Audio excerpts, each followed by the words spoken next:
فہد چپ چاپ جانے کے لیے گیٹ کی طرف جا رہا تھا، اس وقت ان چارپائیوں پر اور بھی لوگ آ کر بیٹھ گئے تھے جو اپنی باتوں میں مصروف تھے۔ فہد نے گیٹ عبور کیا۔ اس نے پہلے یہ دیکھا کہ اسے کس طرف جانا ہے، پھر وہ بائیں طرف چل پڑا۔ اس کے ذہن کے کسی کونے میں بھی یہ بات نہیں تھی کہ ابھی اس نے کیا کیا ہے۔ جب جمال شاہ کمرے سے باہر نہ نکلا تو ایک ملازم نے پہلے اس کمرے کے پاس جا کر ہلکی سی دستک دی، کچھ دیر انتظار کیا اور پھر دروازہ آہستہ سے کھول دیا۔ یکدم اس کی نگاہ خون میں لت پت جمال شاہ پر پڑی اور اس کے حلق سے چیخ نکل گئی۔ اس کی چیخ سن کر باہر بیٹھے لوگ چونک پڑے اور ایک ملازم نے بھاگ کر اندر جھانکا۔ وہ حواس باختہ انداز میں باہر نکلا اور شور مچا دیا۔ وہ اپنے شاہ جی کو مار کر چلا گیا، وہ چلا گیا مار کر۔ اس کا شور برپا تھا۔ کچھ اور نے بھی اندر دیکھا اور پھر ہلچل برپا ہو گئی تھی۔ ہر کوئی اپنی اپنی زبان بولنے لگا تھا۔ ایک نے چیخ کر کہا، چپ ہو جاؤ۔ سب چپ ہو گئے۔ وہ پھر بولا، وہ ابھی دور نہیں گیا ہوگا، جاؤ اور اسے تلاش کرو، پکڑ کر لاؤ، میں پولیس کو اطلاع دیتا ہوں۔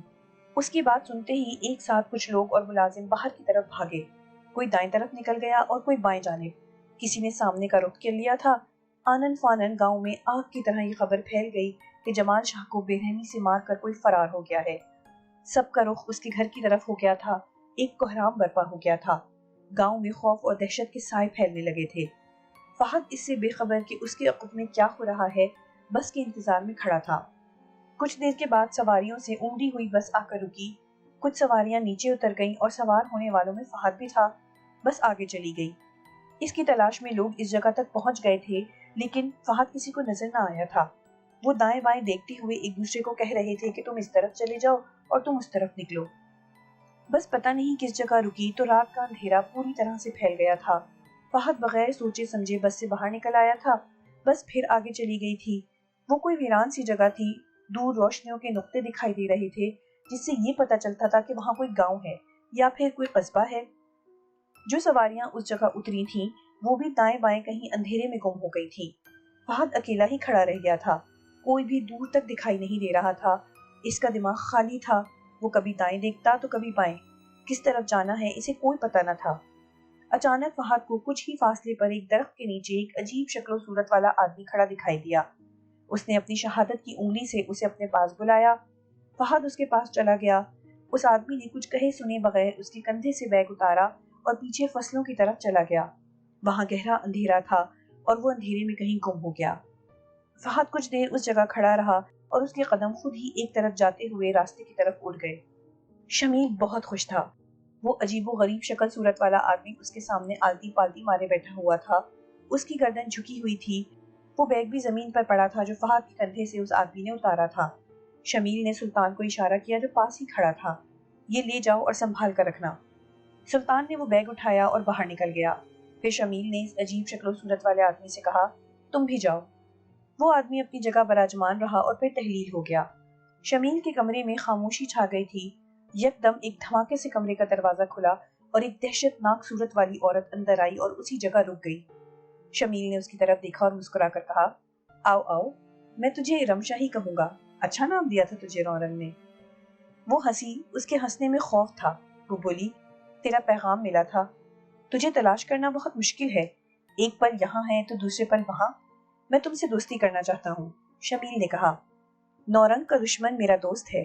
وہ بولی، اس کی آواز کو سن کر ایک عام آدمی ڈر جاتا، اسی لیے تو میں آ گئی ہوں، تجھے میں اور طاقت دیتا ہوں، آج رات کو لے اڑو اسے۔ شمیل نے معنی خیز نگاہوں سے اس کی طرف دیکھتے ہوئے کہا، کس کی بات کر رہی ہو؟ وہ اسی لہجے میں بولی، رانی کی بات کر رہا ہوں۔ شمیل نے کہا، وہ میری ضد بن گئی ہے۔ اس نے خطرناک لہجے میں کہا، میں جلد از جلد اسے اپنے ساتھ لے جانا چاہتی ہوں، تم رات کو لے جاؤ اسے، تمہارا ساتھ میں دیتا ہوں۔ شمیل نے کہا، تم مجھے دھوکہ تو نہیں دو گے؟ اس نے شمیل کی طرف دیکھتے ہوئے پوچھا، میں تجھے دھوکہ کیوں دوں گا؟ میں تو نورنگ کی بربادی چاہتا ہوں، اس کے ساتھیوں کی موت چاہتا ہوں۔ جگدیش بھی آ گیا ہے، طاقت اس سے پہلے کہ اس کے ہاتھ میں آئے میں اسے کمزور کر دینا چاہتا ہوں۔ لا دے مجھے طاقت، میں رانی کو لے جاتی ہوں۔ میں ابھی نورنگ کو موت کے منہ میں دھکیلنے کے لیے جا رہا ہوں۔ اس کے مرتے ہی تم اپنے اندر ایک تبدیلی محسوس کرو گی، اور یہ ایک تبدیلی ہی بہت ہے کہ تم رانی کو آسانی سے لے جا سکو گی۔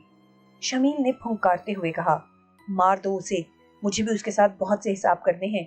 جب میں نے پہلی بار رانی کو دیکھا تھا تو اس کے حسن سے مجھے جلن ہوئی تھی۔ نورنگ جانتا تھا لیکن اس کے باوجود اس نے مجھے اس کے ساتھ جوڑ دیا۔ ایک ملازمہ بنا کر۔ یہ بھی ایک سزا تھی جو مجھے وہ دے رہا تھا۔ اسے غصہ آ گیا تھا، وہ چنگھاڑتی ہوئی بولی، اس نے تیرے سارے پر کاٹ دیے تھے، چاہتے ہوئے بھی تو کچھ نہ کر سکی، اور وہ یہی کہتا رہا کہ تجھے رانی کے ساتھ رکھ کر اس سے غلطی ہوئی تھی۔ وہ بہت شاطر تھا، جان بوجھ کر اس نے ایسا کیا تھا۔ اب تو جا اور دیکھ ابھی کیا ہوتا ہے، لیکن تجھے فوراً رانی کو لے جانا ہوگا، شمیل نے کہا۔ وہ ہنسی اور یکدم تحلیل ہو گئی۔ شمیل نے ایک بھرپور قہقہا لگایا اور اپنی جگہ سے اٹھ کھڑا ہوا۔ نورنگ جس اسپتال میں موت کی تکلیف میں مبتلا تھا، وہاں اس کے کمرے کے باہر اس وقت اس کے 4 چیلے کھڑے تھے، جبکہ ایک چیلا اندر تھا۔ شمیل اکیلا ہی ان تک آیا تھا۔ چاروں چیلوں نے شمیل کی طرف متحیر نگاہوں سے دیکھا۔ اس سے قبل انہوں نے کبھی شمیل کو نہیں دیکھا تھا اور نہ ہی اس کے بارے میں وہ جانتے تھے۔ استاد محترم کا شاگرد ہوں، بنگلہ دیش سے آیا ہوں، شمیل نے پاس جا کر کہا۔ نورنگ کے شاگرد واقعی بہت تھے۔ چاروں نے ایک دوسرے کی طرف دیکھا اور پھر وہ راستے سے ہٹ گئے۔ شمیل کا عمل بھی کام کر رہا تھا۔ جب شمیل کمرے میں گیا تو 5واں چیلا بھی اپنی جگہ سے اٹھا اور باہر نکل گیا۔ ایسا لگتا تھا جیسے اسے خفیہ حکم دیا گیا ہو۔ نورنگ کی تکلیف شدید ہو چکی تھی۔ اس نے مرجھائی ہوئی آنکھوں سے شمیل کی طرف دیکھا۔ شمیل اس کے سر پر پہنچ گیا تھا۔ وہ اپنی کراہیت آمیز مسکراہٹ بکھیر کر بولا، کیسا لگا مجھے دیکھ کر؟ نورنگ نے اپنے کالے ہونٹ ہلائے، تم آ گئے ہو؟ اس کی آواز شمیل کو سنائی نہیں دی تھی۔ شمیل جھکا نہیں اور بولا، اب میں جھک کر تیری بات سننا نہیں چاہتا ہوں۔ سن لے، میں تیری ہر چیز پر قبضہ کرنے کے لیے آیا ہوں۔ اس جگہ اپنی طاقت کا سکہ قائم کرنے کے لیے آیا ہوں۔ تیرا ایک ایک چاہنے والا جو تیری طاقت کا سبب ہے، اسے ختم کر دوں گا۔ دفع ہو جا۔ نورنگ کے ہونٹ پھر ہلے۔ شمیل نے کوئی توجہ نہ دی۔ چاہتا ہوں کہ اب تم اس دنیا سے چلے جاؤ تاکہ میں اپنا کام اور بھی آسانی کے ساتھ کر سکوں۔ جگدیش، تم کہاں ہو؟ نورنگ جیسے چیخا ہو، لیکن اس کی آواز اس کی ناک کی نوک سے اوپر نہیں گئی تھی۔ کچھ بول رہے ہو؟ بول لو جتنا بولنا ہے، شمیل نے کہا اور اپنی آنکھیں نکال کر اس کی طرف دیکھا۔ وہ اور بھی خوفزدہ ہو گیا تھا۔ شمیل نے اپنا ہاتھ آگے بڑھایا اور اس کی شہرت پر اپنی 2 انگلیاں رکھ دیں۔ اس کی انگلیوں کا دباؤ بڑھنے لگا اور نورنگ کی تکلیف میں اس قدر شدت آ گئی کہ اگر وہ اس جگہ سے اٹھ جانے کی طاقت رکھتا تو شاید وہ بھاگ کر اتنی دور چلا جانا چاہتا جہاں ایسی تکلیف کا احساس بھی کہیں نہیں ہوتا۔ لیکن وہ بے بس تھا۔ اس دنیا میں بسنے والوں کو تکلیف میں مبتلا کر کے خود مزے لینے والا، قہقہے لگانے والا، خوش ہونے والا، اپنی طاقت کا تذکرہ دوسروں کے سامنے فخر سے کرنے والا بے بس لاچار تھا۔ اپنے جسم کی ایک انگلی ہلانے کی طاقت بھی خدا نے اس سے چھین لی تھی اور بتا دیا تھا کہ وہ سب سے بڑا ہے اور ابدی طاقت اسی کے پاس ہے۔ تم یہ کیوں بھول گئے تھے؟ نورنگ جانے کتنا تڑپا تھا، اس کا اندازہ کرنا مشکل تھا، اور پھر وہ بے جان ہو گیا تھا۔ شمیل نے اپنی انگلیاں اس کی شہرت سے اٹھا لیں۔ وہ اطمینان سے چلتا ہوا کمرے سے باہر نکلا۔ باہر نورنگ کے 5 چیلے جیسے مدہوش ہوں۔ اس کے جاتے ہی 5 نے چونک کر ایک جھرجھری سی لی تھی۔ رات ہو گئی تھی۔ اظہر خان کچھ دیر قبل ہی جمال شاہ کی تدفین سے فارغ ہو کر حویلی میں پہنچا تھا۔ جگدیش اس وقت تک حویلی میں رہنا چاہتا تھا جب تک اظہر خان اور رانی کی شادی نہیں ہو جاتی تھی۔ اس کا رابطہ اسپتال میں موجود چیلوں کے ساتھ بھی تھا۔ کچھ دیر قبل ہی اسے بتایا گیا تھا کہ نورنگ سائیں دنوں کے بعد سوئے ہیں۔ جگدیش کو سن کر اطمینان ہوا تھا۔ رانی اس وقت اپنے کمرے میں قد آدم آئینے کے سامنے کھڑی اپنا جائزہ لے رہی تھی۔ اس کا غرور اس کی آنکھوں سے جھلک رہا تھا۔ اس نے بہترین لباس زیب تن کیا ہوا تھا، چہرے پہ ہلکا ہلکا میک اپ تھا۔ وہ بہت خوبصورت دکھائی دے رہی تھی۔ وہ بار بار اپنے آپ کو آئینے میں دیکھ رہی تھی اور زیر لب کچھ گنگنا بھی رہی تھی۔ جگدیش اپنے کمرے میں آنکھیں بند کیے کچھ پڑھ رہا تھا۔ اس کے کمرے میں ایسی خاموشی تھی جیسے کسی جگہ کوئی مجسمہ رکھا ہو۔ اچانک جگدیش نے اپنی آنکھیں کھول دی۔ اس نے اپنی آنکھیں گھما کر پورے کمرے میں دیکھا اور پھر سننے کی کوشش کرنے لگا۔ اس کے چہرے سے تفکر عیاں ہونے لگا تھا۔ وہ اپنی جگہ سے اٹھا اور کمرے سے باہر نکل آیا۔ اس نے پہلے دائیں اور پھر بائیں متلاشی نگاہوں سے دیکھا۔ اس نے آواز دی، اظہر خان۔ اظہر خان اس وقت مرزا فاضلی کے پاس بیٹھا ہوا تھا۔ فلک شگاف آواز جو ہی اس کے کانوں میں پڑی، دونوں اوپر کی طرف دوڑے۔ راہداری میں جگدیش کھڑا تھا۔ کیا ہوا، خیریت تو ہے؟ اظہر خان نے پوچھا۔ رانی کہاں ہے؟ وہ میرا خیال ہے اپنے کمرے میں ہوگی، اسے فوراً بلاؤ، اظہر خان نے کہا اور وہ سیدھا اس کے کمرے کی طرف بھاگا، جبکہ جگدیش کی نگاہ اوپر کی طرف تھی۔ اظہر خان نے اس کے کمرے کے سامنے پہنچ کر دستک دینے کی کوشش بھی نہیں کی اور ایک جھٹکے سے دروازہ کھول دیا۔ کمرہ خالی تھا۔ اظہر خان نے پورے کمرے میں نظر دوڑائی اور آواز دی، رانی، رانی۔ کوئی آواز نہ آئی۔ کمرہ خالی تھا۔ اظہر خان کمرے سے باہر نکل کر پھر اسے آوازیں دینے لگا۔ ملازم ادھر ادھر سے نکل آئے تھے۔ क्या हुआ चौधरी साहब? एक मुलाजिम ने पूछा। रानी कहाँ है? अजहर खान ने पूछा। जल्दी बताओ कि वो कहाँ है, किस तरफ गई है? मैंने इन्हें ऊपर छत पर जाते हुए देखा था, एक मुलाजमा ने जवाब दिया। इसका जवाब जगदीश ने भी सुन लिया था। वो मुस्तरक होकर बोला, मैंने मना भी किया था कि छत पर नहीं जाना है। इसके बाद वो तीनों छत पर जाने के लिए सीढ़ियों की तरफ भागे और फलांगते हुए सीढ़ियां चढ़ने लगे। ऊपर छत पर जाने के लिए 15 सीढ़ियों के पायदान अभी बाकी थे। रानी अपनी हुस्न के साथ छत पर मौजूद थी और चहलकदमी कर रही थी। रात के इस वक्त छत पर जाने के लिए उसके कदम खुद ब खुद इस तरफ चल पड़े थे। रमशा के रूप में वो किसी हवा की तरह आई और रानी के पीछे खड़ी हो गई। रानी को एहसास भी न हुआ कि कोई इसके पीछे खड़ा है। फिर जो ही रमशा ने 2 कदम उठाए, सरसराहट हुई और रानी चौंक उठी। आज आप बहुत खूबसूरत लग रही हैं। सरगोशी रानी की समाज से टकराई और वो खौफ इसके जिस्म में खून के साथ सरायत कर गया। इस सरगोशी में एक भौंकार थी। रानी ने चौंक कर पीछे की तरफ देखा। रमशा खड़ी मुस्कुरा रही थी। तुम? हाँ मैं।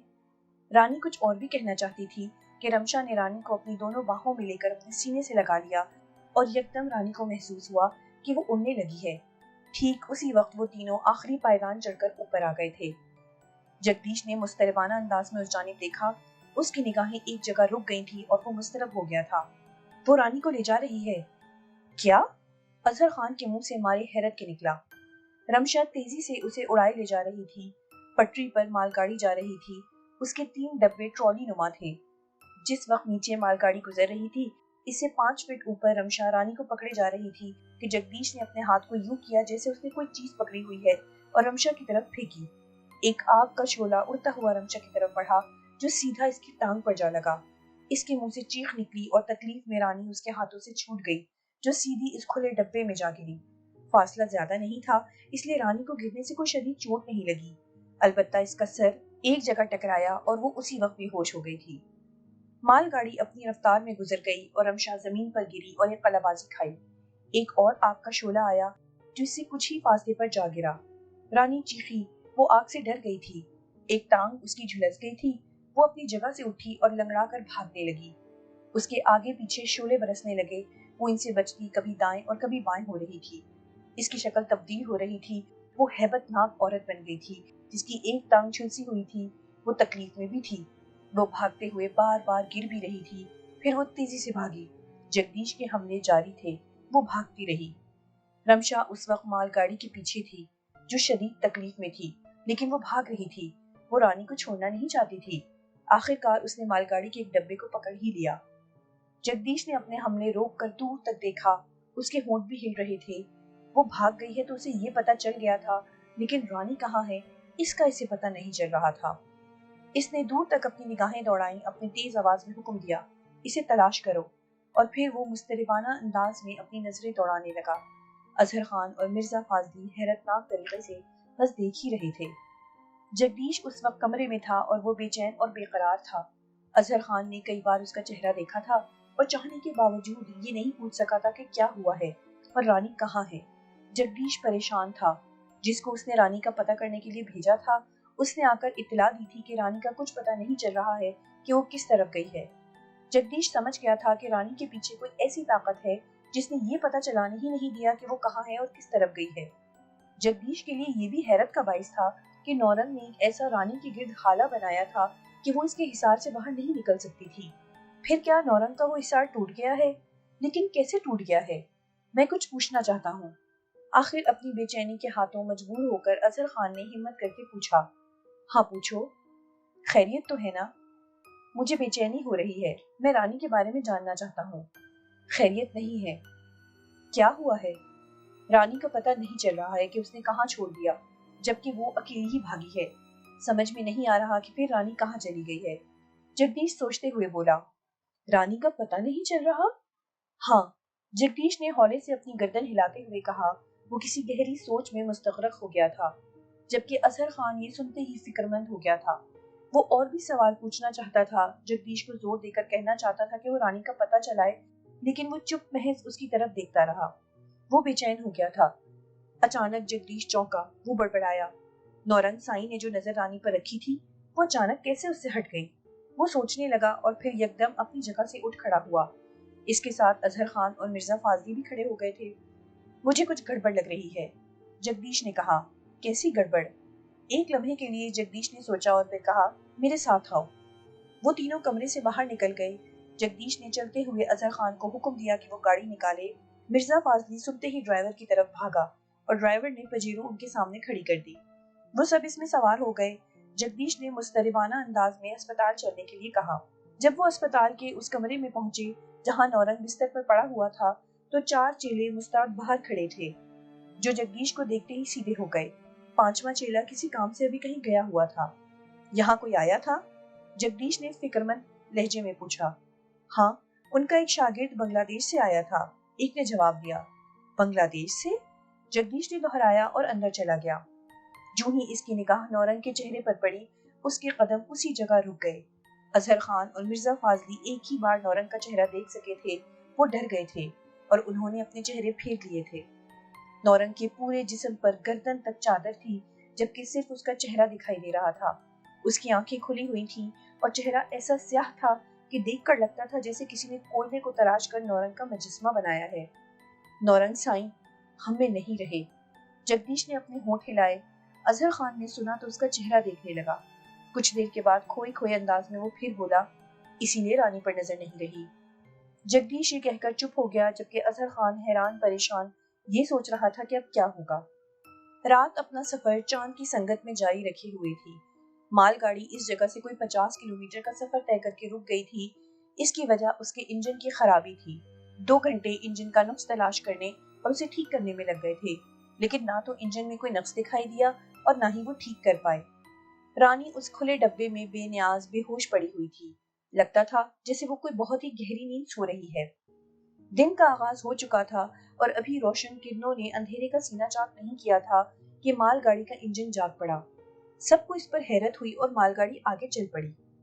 वो एक पुराना खंडर नुमा प्लेटफॉर्म था जो रेलवे के इस्तेमाल में नहीं रहा था। उससे 25 किलोमीटर के फासले पर नया प्लेटफॉर्म बन गया था, जहां अच्छी खासी आबादी भी थी। इस जगह ना तो कोई ट्रेन रुकती थी और ना कोई मुसाफिर उतरता और चढ़ता था। इस पुराने खंडर नुमा प्लेटफॉर्म के उकुब में एक रास्ता जाता था और कुछ ही फासले पर दरख्तों और झाड़ियों में घिरे हुए रेलवे क्वार्टर थे, जो इस प्लेटफॉर्म के साथ ही खत्म हो जाने की वजह से वीरानी का एक मंजर पेश कर रहे थे। कहा जाता था कि इस जगह प्लेटफॉर्म और ये क्वार्टर बनने से दरअसल पैसा खुद बुर्द करने का एक जरिया था। एक असर रसूख रखने वाले सियासी ग्रुप ने ऐसा किया और इसकी आड़ में अपना रुपया पैसा बनाकर इस मंसूबे को खत्म करके जुबू हाली का शिकार बनाकर असल जगह पर प्लेटफॉर्म और क्वार्टर बना दिए थे। ये जगह मुतनाज़ हो चुकी थी। 2 सियासी ग्रुपों की चपखलश इस मामले को अदालत में ले गई थी। बहुत से मामलात कई सालों से अदालत में चल रहे थे, इसलिए फैसला ना होने तक सिवाय इस जगह वीरानी के और कुछ न था। मालगाड़ी के ड्राइवर ने देखा कि सिग्नल इसे इस जगह रुक जाने का इशारा दे रहा है। उसने मालगाड़ी रोक दी। ड्राइवर हैरान था कि उसे यहाँ क्यों रोका गया है, क्योंकि इस वक्त किसी और गाड़ी के उस जगह से गुजरने का वक्त नहीं था, और फिर यहाँ क्यों रोकने का इशारा किया जा रहा है। रानी एकदम चौंकी और उसने अपनी आंखें खोल दी। सूरज की हल्की हल्की किरणें फैल रही थीं। रानी की आंखों में जैसे ही सूरज की रोशनी पड़ी, उसे अपनी आंखें खोलना मुश्किल हो गया था। उसने अपनी आंखें बंद की और फिर खोला। उसने दाएं बाएं देखा। मालगाड़ी का खुला डिब्बा था, ऊपर नीला आसमान था। वो हैरान हुई कि वो इस जगह तक कैसे पहुंच गई। उसने उठकर बाहर झांका। सामने एक पुराना प्लेटफॉर्म था, जिसे देखते ही इसकी वीरानी दिखाई दे जाती थी। रानी को सर्दी का भी एहसास हो रहा था। पहले उसने अपने हाथ एक दूसरे के साथ रगड़े। एक बार फिर उसने इस प्लेटफॉर्म को देखा और जहां तक उसकी निगाह जा सकती थी वहां तक अपनी नजर दौड़ाई। घबराहट उसके चेहरे से अया हो गई थी। रानी को यकदम याद आया कि रात उसके साथ क्या हुआ था। उसे रमशा ने पकड़ा हुआ था और फिर यकदम उसने उसे छोड़ दिया था और वो नीचे गिर गई थी। उसका सर किसी जगह से टकराया था। उसका हाथ यकदम उस जगह पर चला गया था। वहां उसे अपना सर कुछ उभरा हुआ लगा। खौफ एक बार फिर उसकी आंखों से मुतरश्शी होने लगा। मैं कहाँ आ गई हूँ? रानी ने अपने दिल में अपने आप से कहा। रानी ने सोचा कि वो इस मालगाड़ी से बाहर निकलकर देखे कि वो कहाँ है।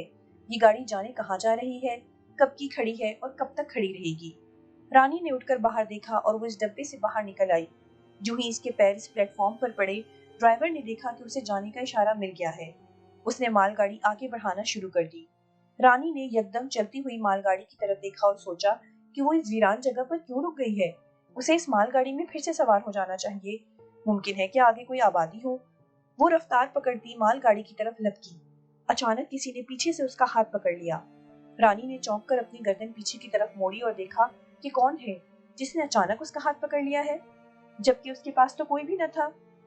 वो 16-17 साल की एक खूबसूरत लड़की थी। उसने 2 चोटियां की हुई थीं, चूड़ी पजामे के साथ उसने फ्रॉक पहनी हुई थी।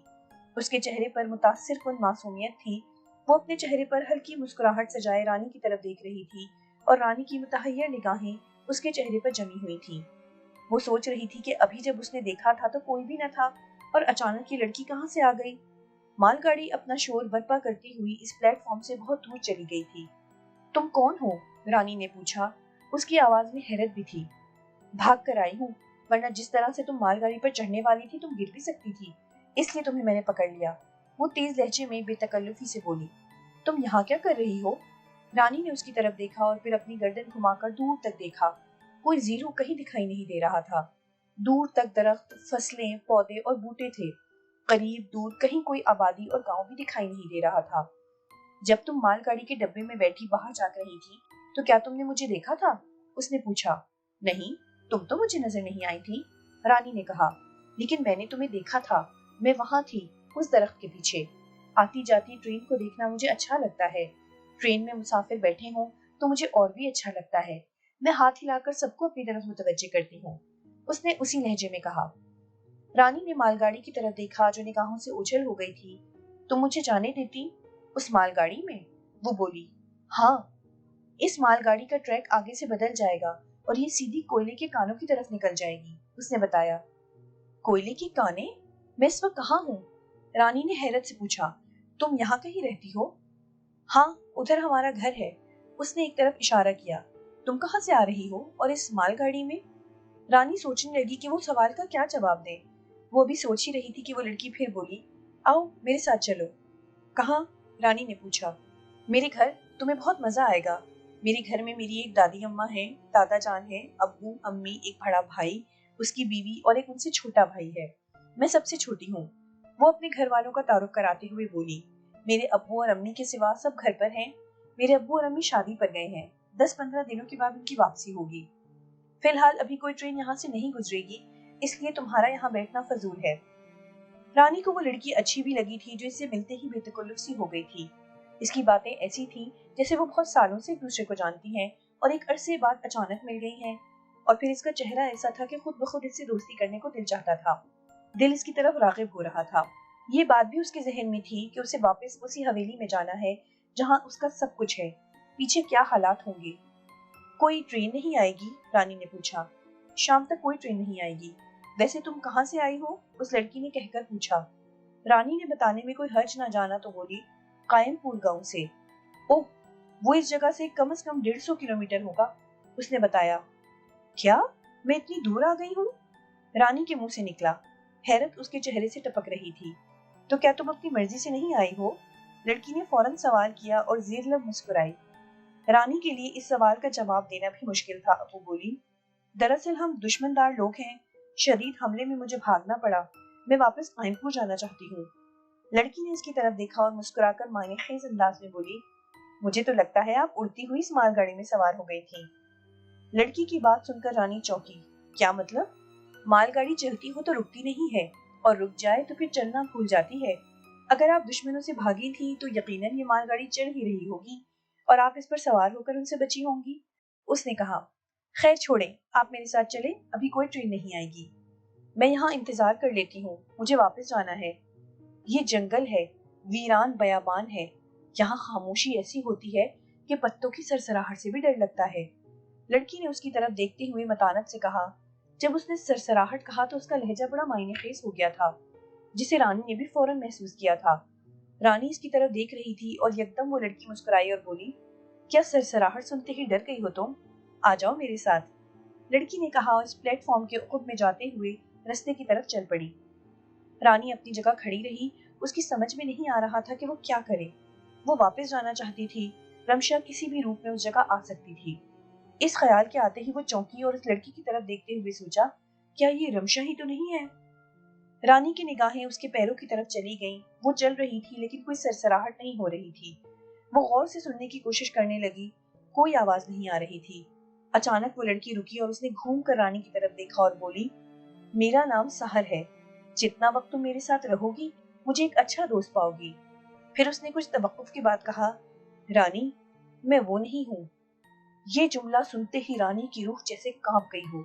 उसने सोचा, जो वो सोच रही है इसका इल्म उसे कैसे हुआ। फिर दूसरे ही लम्हे उसने अपना अधूरा जुमला मुकम्मल किया और बोली, जो दोस्त के रूप में दुश्मन होते हैं। रानी को उसकी पूरी बात सुनकर इत्मीनान सा हुआ था। सहर फिर चल पड़ी थी। रानी ने सोचा कि सहर ठीक कह रही है। ये जंगल और वीरान जगह है। कब ट्रेन आएगी और कब वो इस जगह से निकलेगी। बेहतर ये है कि वो इसके साथ उसके घर चली जाए। वो तहफ्फुज में भी रहेगी और यहाँ से निकलने का कोई रास्ता भी मिल जाएगा। हो सकता है कि उसे यहाँ से निकालने में उसके घर वाले भी मदद करें। सुनो, रानी बोली। सहर ने रुक कर इसकी तरफ मुस्कुराते हुए देखा। मैं भी आती हूँ, रानी ने कहा और उसकी तरफ चल पड़ी। जैसे ही रानी उसके पास पहुंची, सहर ने खुश होकर उसका हाथ पकड़ लिया। रानी ने महसूस किया कि सहर का हाथ बहुत नर्म, नाजुक और मुलायम है। तुमने अपना नाम नहीं बताया? सहर ने चलते हुए पूछा। तुमने पूछा ही नहीं था, रानी ने कहा। अब पूछती हूँ, क्या नाम है तुम्हारा? मेरा नाम रानी है। रानी ने अपना नाम बताया और फिर एकदम चौंकी। उसके कदम रुक गए और वो सहर का चेहरा देखते हुए बोली, लेकिन तुमने तो पहले मेरा नाम पुकारा था। मेरा नाम जानने से पहले तुमने मेरा नाम लिया था। मैंने तुम्हारा नाम लिया था? तुम तो मुझे अब अपना नाम बता रही हो। सहर ने मुस्कुराकर कहा। नहीं, तुमने मेरा नाम पहले भी लिया था। रानी की हैरत बदस्तूर अपनी जगह पर थी। क्या हो गया है तुम्हें? जब मुझे तुम्हारा नाम पता ही नहीं था तो मैं भला तुम्हारा नाम कैसे लेती? कहीं खोई हुई हो तुम? सहर ने कहा। रानी एक बार फिर मखमसे में पड़ गई थी। वो सोचने लगी कि क्या वो उसका वहमा था या हकीकत में उसने उसका नाम बताने से पहले लिया था। फिर वो ढीली होती हुई बोली, मरियल सी आवाज में कहा, शायद मुझे ऐसा लगा था। तुमने मुझे परेशान ही कर दिया था। वैसे तुम्हारा नाम बहुत अच्छा है। सहर ने कहा। वो फिर चलने लगी थी। जिस रास्ते से वो गुजर रही थी उसके दाएं बाएं झाड़ियां और मुख्तलिफ तरह के पौधे उगे हुए थे। दरख्त भी थे। कुछ दूर चलने से ही रेलवे के क्वार्टर शुरू हो गए थे। रानी ने देखा कि हर क्वार्टर का दरवाजा बंद था। खामोशी और सुकूत ऐसा था जैसे इस जगह वो दो ही इंसान हैं। गर्म और सर्द, धूप, बारिशों और आंधियों से उन क्वार्टर्स की हालत अच्छी दिखाई नहीं देती थी। रानी, मुझे लगता है जैसे हम पहले भी कहीं मिले हैं, या फिर मेरी आदत ऐसी है कि मेरा दिल जब किसी की तरफ माइल होता है तो फिर मैं उसके साथ बेतकल्लुफ होने में देर नहीं लगाती हूँ। सहर ने कहा। तुम्हारी ये अच्छी आदत है, इसीलिए तो तुम्हारे साथ चल रही हूँ। तुम्हारे अंदर अपनाइयत है, रानी ने कहा। सहर ने उसकी तरफ मुस्कुरा कर देखा। शुक्रिया रानी। क्या यहाँ कोई नहीं रहता? सभी रहते हैं, सहर ने जवाब दिया। कोई दिखाई नहीं दे रहा? मैं दिखाई दे रही हूँ? हाँ, तुम तो दिखाई दे रही हो, लेकिन मेरे घर वाले भी तुम्हें दिखाई देंगे, सहर ने कहा और हंसी। इसकी बात सुनकर रानी भी मुस्कुराई थी। दोनों एक ऐसे क्वार्टर के सामने खड़े हो गए थे जो बने हुए क्वार्टर से बड़ा था, जिसके बाहर भी बरामदा बना हुआ था और फर्श शीशे की तरह चमक रहा था। रानी ने पहले इस क्वार्टर को बाहर से देखा और फिर इस गली के दाएं बाएं नजर दौड़ाई। कोई नहीं था, दरवाजे बंद थे। इनसे मिलो, ये मेरी दादी अम्मा है। रानी दूसरी तरफ गर्दन किए देख रही थी कि अचानक सहर की आवाज रानी के कान में पड़ी और उसने जैसे ही गर्दन घुमाई वो कांप कर डर गई। सहर की दादी अम्मा बिल्कुल उसके साथ ही खड़ी थी। उसकी निगाहें उसके चेहरे पर मरकूज थीं। वो कब उसके पास आई उसे पता भी न चल सका। दादी अम्मा, ये रानी है, सहर ने दादी अम्मा से कहा। बहुत अच्छी और खूबसूरत बच्ची है, अंदर आ जाओ, दादी अम्मा ने प्यार से मुस्कुराकर कहा और अंदर जाने के लिए चल पड़ी। सहर ने रानी का बाजू पकड़ा और दादी अम्मा के पीछे चल पड़ी। यूं ही दरवाजा खुला और वो सहर के साथ अंदर गई। सामने कुशादा सहन था। सहन का फर्श साफ सुथरा था। दाएं जानिब दीवार के साथ मुख्तलिफ पौधों के गमले तरतीब और करीने से रखे हुए थे। इनसे कुछ फासले पर 3 मटके रखे हुए थे जिनमें यकीनन पानी ठंडा होगा। सामने एक बड़ा तख्त पोश था जिस पर एक नुक्कड़ में पानदान रखा हुआ था। उसके साथ आराम कुर्सी थी जिस पर एक अखबार पड़ा हुआ था और साथ ही एक चारपाई बिछी हुई थी। एक तरफ बावर्ची खाने का दरवाजा और सामने 3 कमरों के दरवाजे दिखाई दे रहे थे, जबकि बाएं जानिब एक राहदारी नजर आ रही थी जिसके आखिर में भी एक कमरे का दरवाजा दिखाई दे रहा था। रानी को यकीन नहीं आ रहा था कि वो एक क्वार्टर में खड़ी है कि किसी खुले और कुशादा मकान में है। दादी सीधी अपने तख्त पोश पर आलती पालती मारकर विराजमान हो गई थी। ये है हमारा घर, सहर ने कहा। बहुत खूबसूरत घर है, रानी ने कहा। तुम्हें अच्छा लगा? हाँ, अच्छा है। तो फिर तुम अब हमेशा के लिए यहाँ ही हमारे साथ रहो, सहर ने बिला तामुल कहा। रानी मुस्कुराई। सोचती हूँ कौन आया है? यकदम एक कमरे का दरवाजा खुला और एक 60 साल से जायद उम्र का शख्स आते हुए बोला। उसका चेहरा दाढ़ी मूंछ से आरी था। सेहत ऐसी थी कि लगता नहीं था कि वो 60 साल से जायद उम्र का है। उसके जिस्म में भी चुस्ती थी। वो सर उठाकर चल रहा था। वो चलता हुआ रानी के पास ही खड़ा हो गया था। उसने रानी की तरफ देखा नहीं था, लेकिन उसकी गर्दन एक तरफ को उठी हुई थी। ये रानी है, साहर ने बताया। कौन रानी? इस शख्स ने पूछा। किस्मत की मारी हुई है, अचानक मुझे मिल गई और मैं इसे अपने साथ घर ले आई। रानी, इनसे मिलो, ये मेरे दादा जान हैं, साहर ने कहते हुए तारुफ कराया। ये किस्मत की मारी हुई है? दादा जान कहकर हंसे। किस्मत के तो हम मारे हुए हैं। आप बैठ जाइए और ज्यादा मत बोला कीजिए, दादी ने कहा। कहाँ है मेरी कुर्सी? दादा ने पूछा।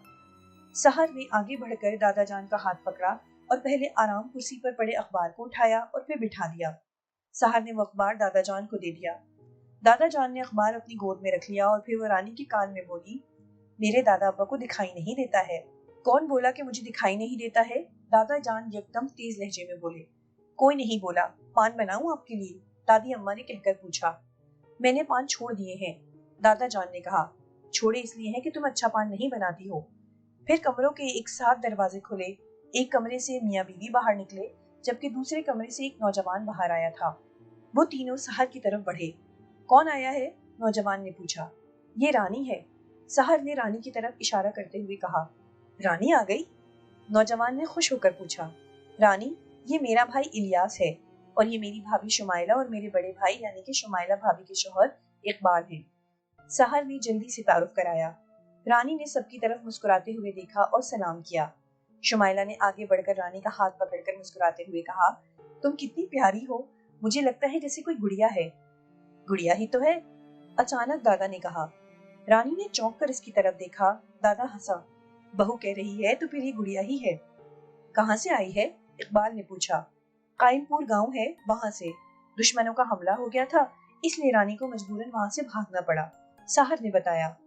अचानक रानी की निगाह एक तरफ रखे हुए टेलीफोन सेट पर पड़ी तो उसने कहा, साहर, मैं फोन करना चाहती हूँ ताकि कायमपुर में इत्तला दे सकूं। हाँ हाँ, क्यों नहीं, इस घर में फोन है, तुम बात कर सकती हो, लेकिन तुम्हें फोन तक खुद जाना पड़ेगा क्योंकि फोन की तार छोटी है, उठाकर यहाँ तक नहीं आएगा।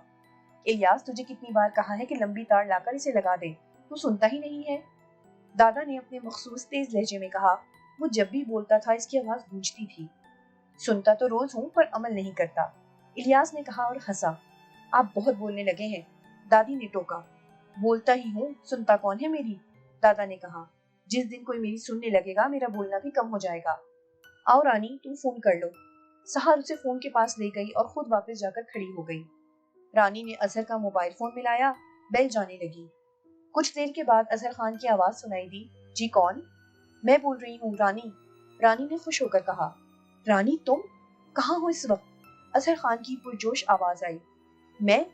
रानी ने सोचा कि वो क्या बताए और अभी वो सहर से पूछने ही वाली थी कि ये कौन सी जगह है कि अजहर खान की आवाज फिर सुनाई दी। रानी, मेरी बात गौर से सुनो, यहाँ बहुत खतरा है, तुम जहाँ भी हो उसी जगह रुक जाओ और यहाँ से कहीं मत जाना और मुझे 3-4 दिन के बाद फोन करना। ठीक है, मैंने तुमसे इस जगह का पता इसलिए नहीं पूछा कि कोई सुन लेगा। तुम समझ रही हो ना कि मेरे कहने का क्या मतलब है? अजहर खान की आवाज सुनाई दी। हाँ, समझ रही हूँ, रानी ने कहा। तुम अब फोन रख दो, मुझे इत्मीनान हो गया है। अजहर खान ने कहा। मुझे तुम्हारी आवाज सुनकर सुकून मिल गया है। रानी ने फोन बंद कर दिया।